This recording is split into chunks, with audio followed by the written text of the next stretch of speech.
John had it all: a loving family, a blossoming career, and all the joys that came with being young and successful. That was until one night, when a series of events turned his life upside down.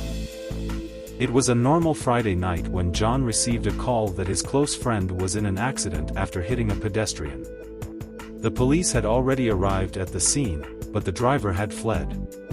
In a moment of rashness, John raced over to pick up his friend and drove them back to John's house, hoping to avoid the police. However, when the police showed up at his doorstep the next day, they accused him of being the runaway driver.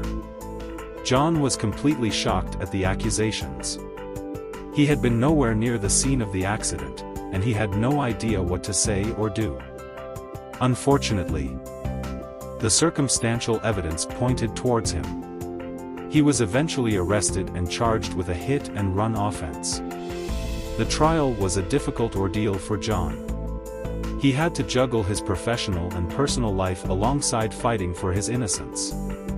His friends and family stood by him, and everyone who knew him believed in his innocence, but the evidence against him was compelling. The victim reported that the driver was male, and John fit the description perfectly. The situation was made worse by the fact that the actual driver was never found. The prosecution was insistent that it was John who was responsible for the accident and was trying to cover it up. The prosecution's case was built on evidence that was either circumstantial or flimsy and failed to account for significant gaps in the timeline. Despite the overwhelming odds against him, John remained convinced of his innocence. He spent every waking moment beyond preparing for his trial, trying to uncover the truth behind the accident. He discovered a potential witness who happened to work in a restaurant in the vicinity of the accident. With the help of his attorney, John was finally able to track her down. She was reluctant to talk at first, but finally agreed to meet John and his attorney.